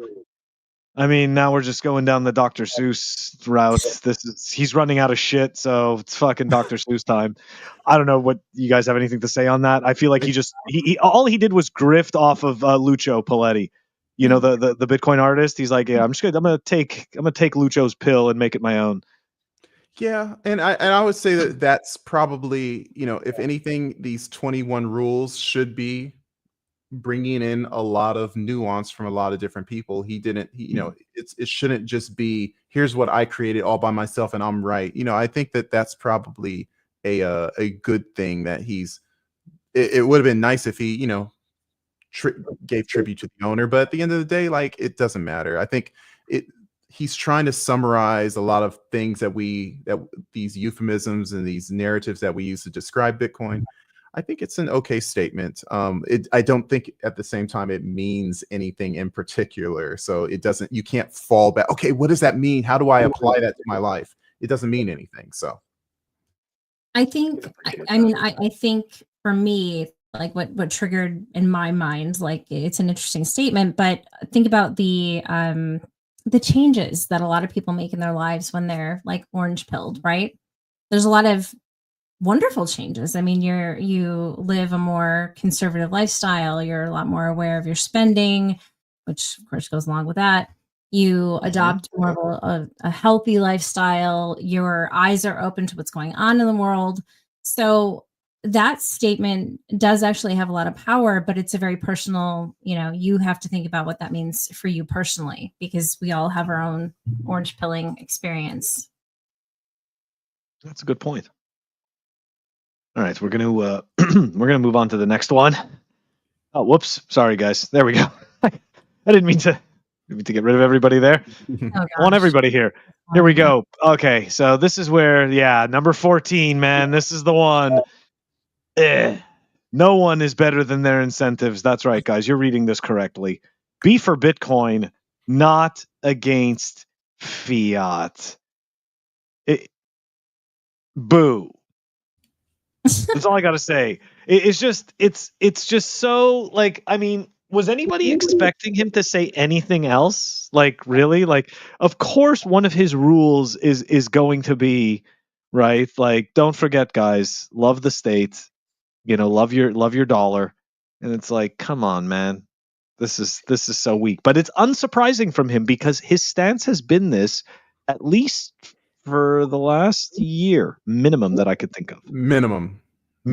Yeah. So. He had a statement. In fact, I did a video. This was the last video I did for Swan, talking about the whatchamacallit, the conferences. And he was on the news desk with Q, and they pulled his statement. Bitcoin Magazine pulled his statement, or he said he didn't want his statement published about medium of exchange. And so essentially, you know, it was Zuby, Peter McCormick, and Saylor, all with Q, and only Zuby and Peter McCormick responded. It's like, store of value and medium of exchange. And then Q just went to the next question where Michael Saylor answered. Like, either they cut him or he said, if you want me on stage, you don't talk to me about medium of exchange. So that was 2023 or 2022. I think 2022. So yeah, because Q wasn't with Bitcoin Magazine in 23. It was 2022. Think about that. It's been a while. That's awful. Yeah, it has been a while. And people are pretending, right? People are pretending that they're not hearing him say that shit. And people are supporting it as well. I've heard Natalie Brunell, you know, I remember Natalie Brunell interviewed Jeff Booth on her own podcast. And she says, well, you know, I think that, you know, fiat can help Bitcoin. And then Jeff Booth, again, you know, I don't hear Jeff Booth has his own things that he likes to hold to, ESG and whatnot, but he corrected her and he says, well, if Saylor said that, I would say that he's wrong. And I've never been more respectful of Jeff Booth in that moment where he was willing to say that on a podcast that gets 100,000 views. And he said Saylor's wrong because he is, like, Bitcoin. And Carvalho says it in his in his statement, it's like being for Bitcoin is an automatic offense to government fiat. It's like oil and water; it doesn't mix. So pick a side, or just be real. And it's okay to be real. We just know who you That's are. it. Exactly. Do you think it has anything to do with the ETFs, though? I mean, I saw the statement that you briefly put up there. Somebody had mentioned. Yeah. Here, I'll put it back up. Okay. Yeah. Because I mean, that was an interesting thing that Plan B had put out recently. That, I mean, didn't he say that he sold all of his Bitcoin, like, and he's just holding the ETF now? So I don't know. You know, maybe that's why the dollar has to be kind of okay. Yeah, see, so that's kind of that's an interesting one that you're bringing up, right? Because of course the defenders of Plan B immediately came to his aid and were like, 5D chess, this guy's a genius. Okay, like you don't understand how smart he is. Now everybody thinks that he has no Bitcoin. He just has ETFs. Fucking genius. I'm sorry. I don't have that kind of confidence in people. Okay, I mean, I'm a human too. Okay, so I know the idea of my stupidity. If that tweet makes Plan B like your tweet, then you're going to make you feel all rosy inside. And I think that's the incentives of people looking for reasons to justify these top tier influencers. If you can say something that will make them have affinity for you, then it's it's worth it, at least to them.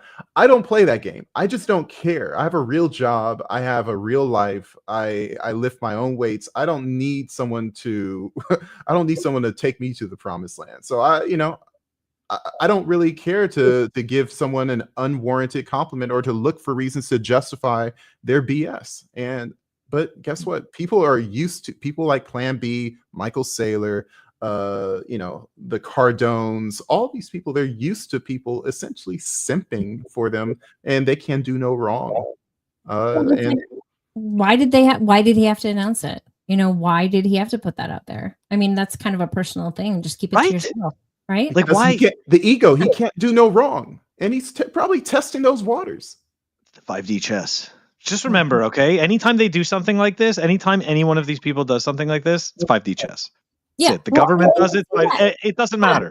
No, but you see in the comments, it's everyone. Like, he's probably just saying that because, like, he doesn't want the government to know that he owns any Bitcoin anymore. It's like, oh, so there's always an escape route. It's like, oh yeah, that's totally what he did. He was in a boating accident. He lost all his freaking Bitcoin. He's probably sponsoring an ETF. Yeah, I know. But I mean, that's what you see people coping with. They're just like, no, he's just saying that because he doesn't want anyone to know that he actually still has it. Yeah.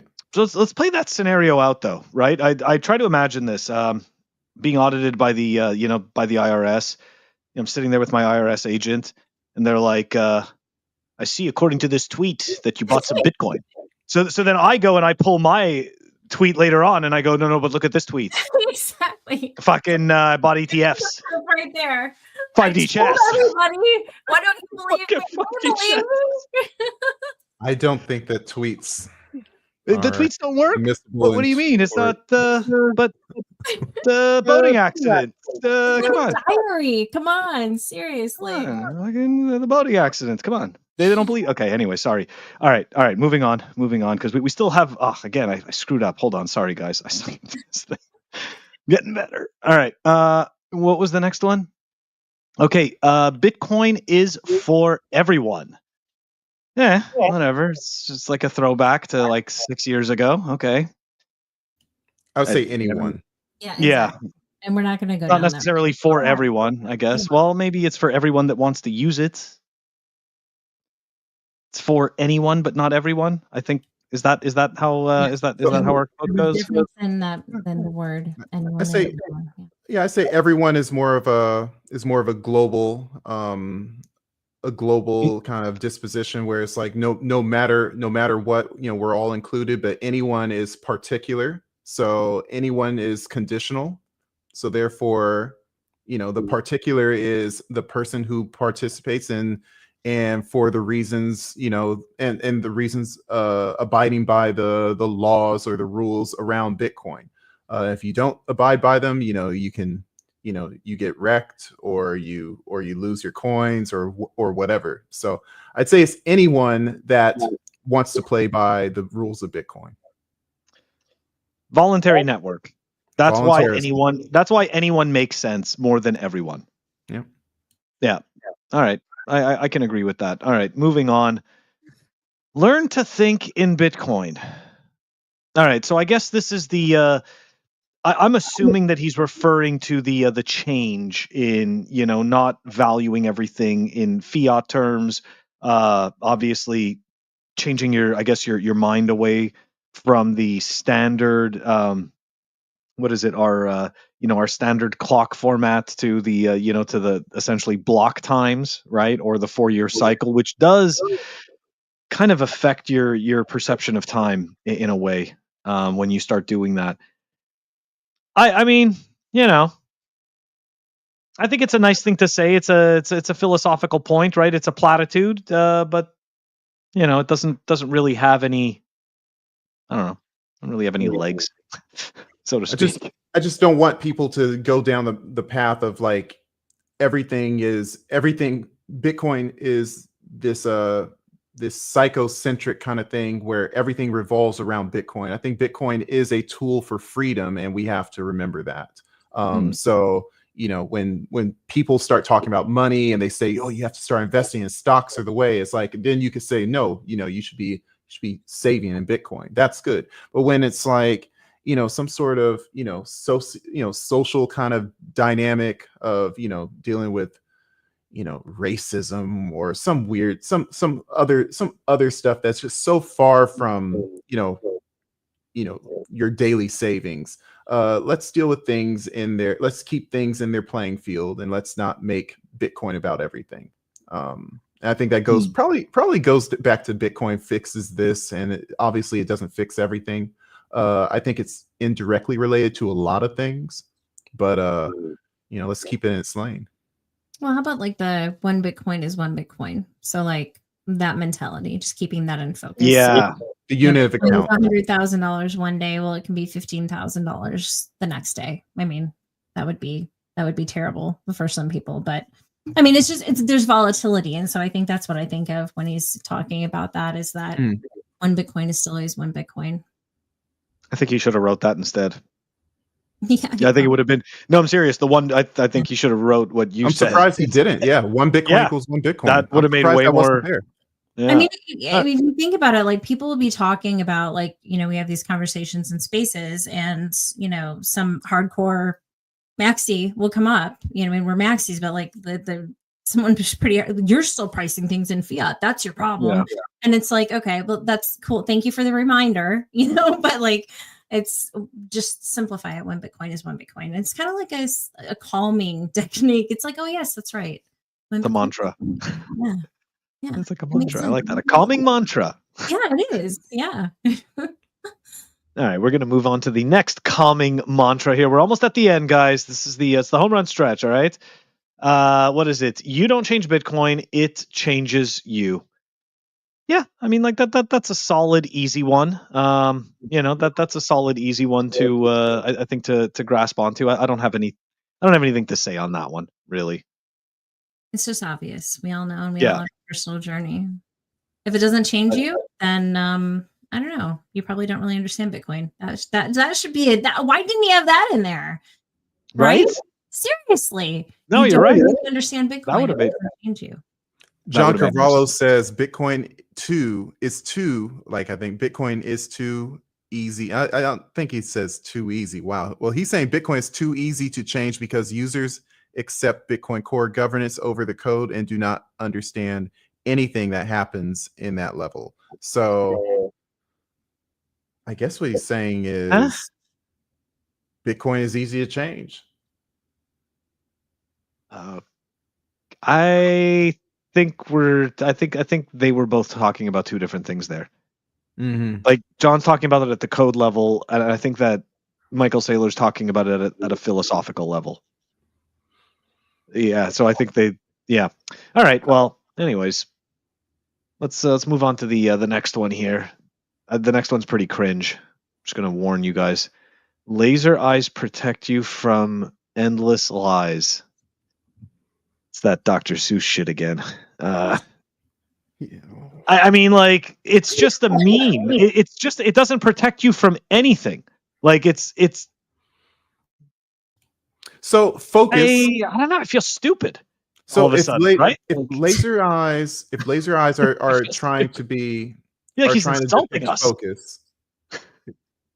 If laser eyes is trying to depict focus, then maybe it's saying that being focused helps you to kind of block out the noise, and that you can stay true to what matters. That could be something. That's the only thing I could think of. What about the okay? So don't trust, verify. I mean, isn't that's what I'm gathering from this? Like, because laser eyes, it's that whole, you're definitely gonna verify and not just trust, but that's not true with most Bitcoiners, that we know, unfortunately.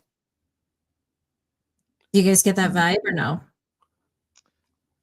I mean, I don't think that laser eyes talks about don't trust, that verify, but Well, I mean, because if you have laser eyes, then you're more in tune. It's like you've been orange pilled, right? So laser eyes is, I mean, there's a lot of repetitive things in here. Yeah. But I like your take, Humble. It's a solid take on this one. It's okay if it just makes sense to me, because I'm fine with it. No, it does. It totally makes sense to me. It's okay. Yeah. But look, the whole thing, right? This it makes sense for me interpretation. And Phil, just not you, Sir Ulric. Not you. Just not you, Ulric. Okay? You're the special one here. Obviously, it's a democracy, right? We're the normies, and you're the special one. No, it's a democracy. You guys get to kill me off because it's 2-1. We don't work like that. Okay. All right, moving on here. Moving on. Let's see. What do we got next? Respect Bitcoin or it will make a clown out of you. Saylor, was he paying attention when he wrote that? Or it will make a clown out of you? Like you mean I have to admit, I don't understand this one. I don't really have a take on it. I just don't. Yeah, I think this kind of goes back. I think that this reminds me of the Bitcoin exposes everyone's incentives, right? Like that's kind of what this reminds me of, right? So maybe he used the wrong wording, but I think that's what it has to do with. It has to do with your incentives, right? Like think of all the shitcoin scammers that come to Bitcoin and they tell you how much they love Bitcoin, right? Like guys like Fred Krueger right now. Like he's a great example. He loves Bitcoin, but he also loves yield on Thorchain, and he also loves asking people for 3 Bitcoin for desert getaways, and he also wants to sell you this shitcoin, but he loves Bitcoin. So you can clearly see, right? His incentives have exposed him, and it's Bitcoin. That is a very good example, because I'm thinking it's like, well, he obviously doesn't respect Bitcoin. He doesn't, because if he did, he doesn't. Exactly. He's a clown. So, and he's a total clown. All right. You do not sell your Bitcoin. All right. Yeah, exactly. BTC Moon Guy just wrote, have you heard of Bitcoin 2? Oh, we have BTC Moon Guy. Unfortunately, Were we noodling though? Were we noodling when we were trying to figure it out? That's what I'm wondering. That's a good point. Is that a Fred Krueger thing? Bitcoin 2? Yeah, Fred Krueger was he was noodling. He was noodling with somebody. He was noodling. All right, so you do not sell your Bitcoin. Okay, so look, this one, I'm not going to lie, right? Because I'd be a hypocrite, but I don't think that is entirely correct. And the only reason is this: every single person is at a different stage in their lives, and for the most part, majority of us, besides the unifying factor of wanting to be loved and to love others, we have different desires, right? And we are on, and every single person is on a different trajectory. They all, people want different things out of life. So I understand from the hodler's mentality, right? Like, yeah, I don't ever want to sell my Bitcoin. There's no question, right? Like if it was up to me, I would have reversed time and never shitcoined. Okay, obviously that's just cope, but the reality is that every single one of us has different desires and we have different needs in life. And unfortunately, right, sometimes you've got to sell some of your Bitcoin. And I totally understand that some people are going to be like, hey, I'm really great with credit cards and I just take a whole bunch of debt on and I pay that back slowly. Hey, it's not a one size fits all. Okay, different things are going to work for different people. So to me, that blanket statement, unfortunately, like it also kind of needlessly shames people as well. But I do understand the intention behind it. End rant.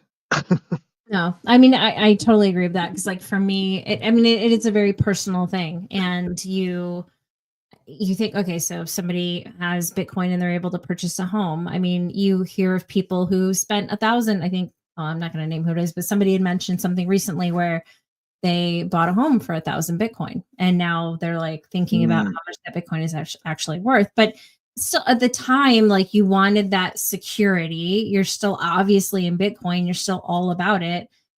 And I think security is a big thing. Like people want to have this sense, and we all know that yes, we own our homes, but do we really own our homes? Yes, that's a thing, right? We understand property taxes and eminent domain and all that, but still, it's a very personal decision, and it has a lot to do with you, but it has a lot to do with your family members. Whoever, if you do have a family, you have to make those decisions together too. Yeah. So I don't know. I mean, I would imagine I didn't get in super early, but you hear the stories of people where they spend a ridiculous amount of Bitcoin on drugs with the Silk Road, and you hear about that. It's like, well, yeah, that's probably hard to deal with, but at the same time, you're still here. You still have Bitcoin, so you're still winning. Bitcoin is a means to an end because it's money. And whether that end is long term from 10 years from now or 5 years from now or 1 year from now, we all have different profiles of what we're trying to accomplish with the time we have on this earth. And, like Humble said, people need a home. People need a place to call their own, regardless of the rules that, are around property taxes and how much do you really own.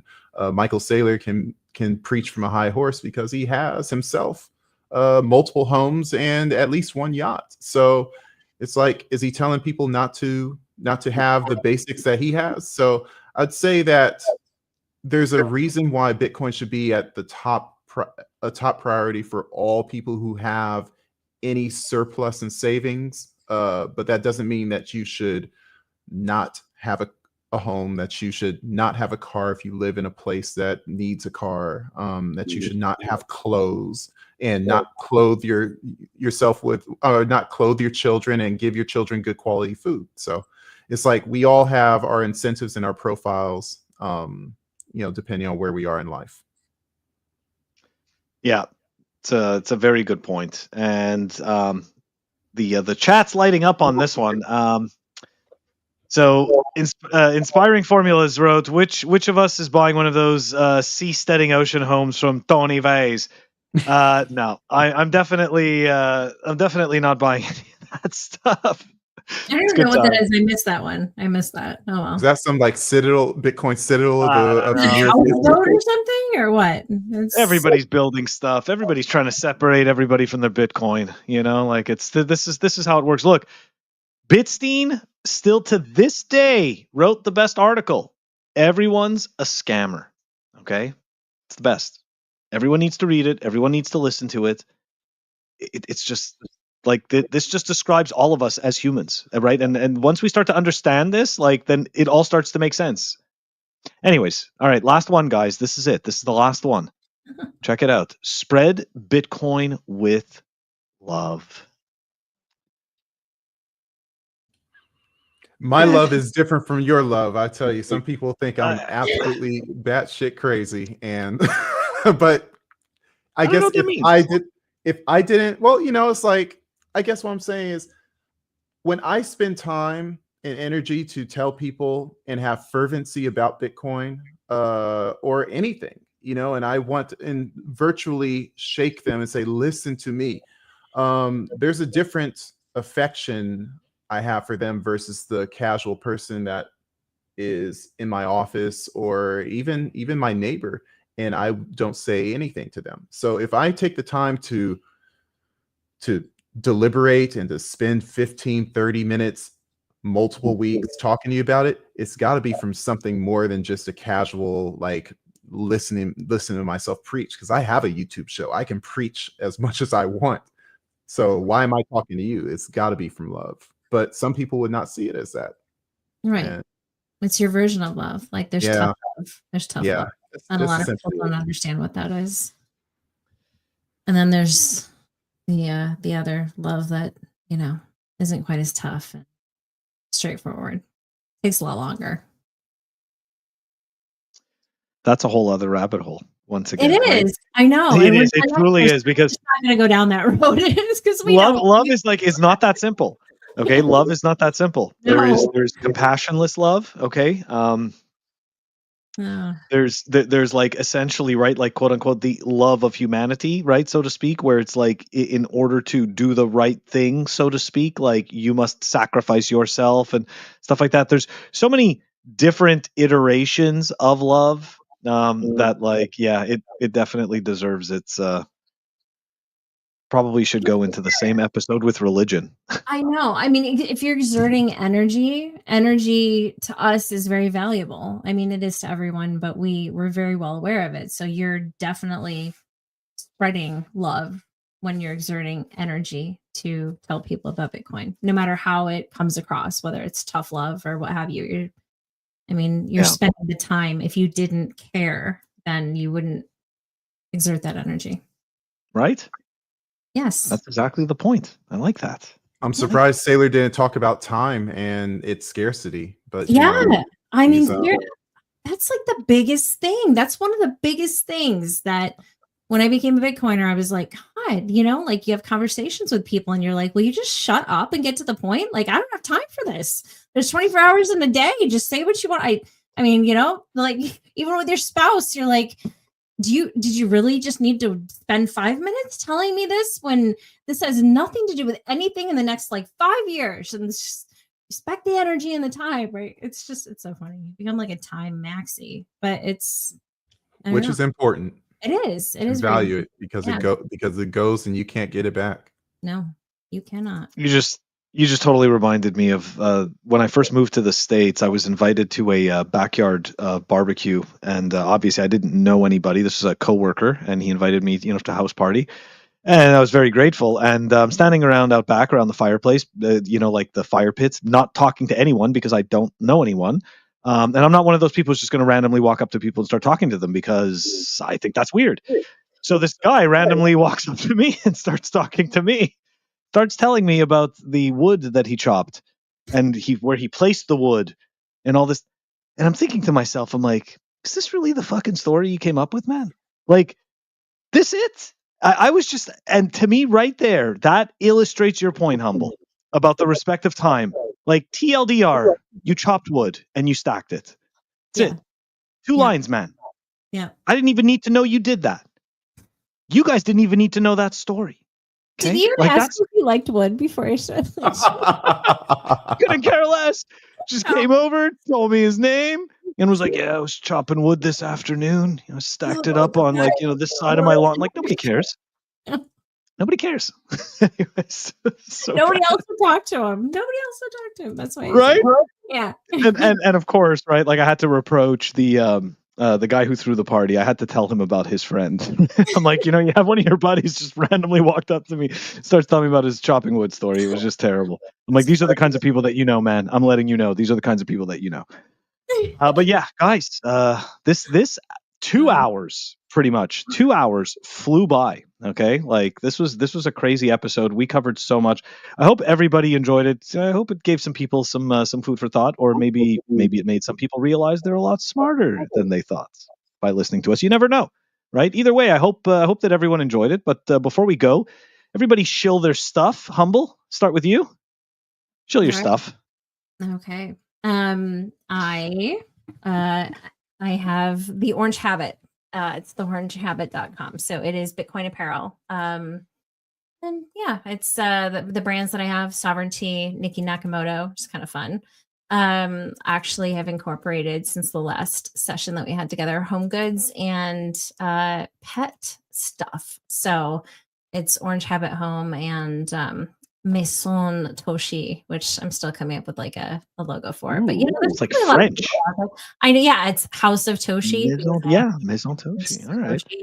And when you get into the space, you realize that there's a lot of people that name their animals Toshi. So it makes sense. Anyways, yeah, it's a lot of fun. The difference I think is that there are collections in there. I'm a big fan of like high designer fashion. So I try to incorporate that rather than just like these t-shirt template wranglers, which are awesome as well, and actually sell a lot better than collections do. But this is my passion, and here we are. So theorangehabit.com, that's me. Well, I've got a few of your shirts, and I love the quality. Love the fits. So I can attest. I can definitely attest. All right, Ulric, what about you? Got some stuff to shill to the folks? Yeah. Hey, thanks everyone for watching. It was a great episode. Lot of comments, a lot of engagement, and it's funny. I have a video coming out on the Pleb Underground. Do you want to try to release it this Friday Friday? And it's going to be about Michael Saylor and the custody of his Bitcoin. And it's so funny. I was researching the topic, and right when I finished filming it, I saw a bunch of other people saying like, "Hey, show us the public keys, bro." And I'm like, "Hey, I said that." So it's like I feel like there's a narrative, especially every time he buys his Bitcoin. He's at 500,000 now, and for some reason we press Coinbase and Gemini and River and Swan and all these exchanges on where their Bitcoin is. We want to look at them. No one's ever seen MicroStrategy's Bitcoin. What gives? So check that video out on Friday on the Pleb Underground. You don't want to miss it.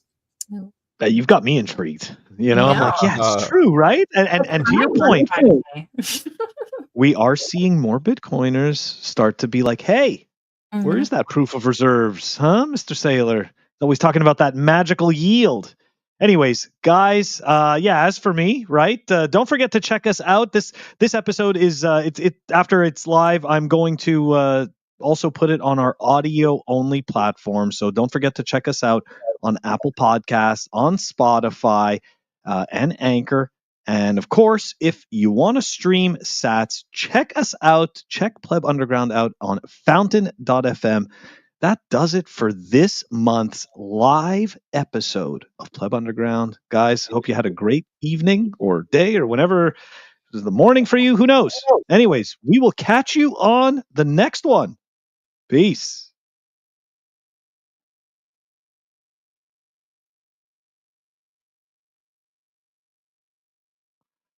I was looking for an outro, but I couldn't find one, so I'll just end the stream here.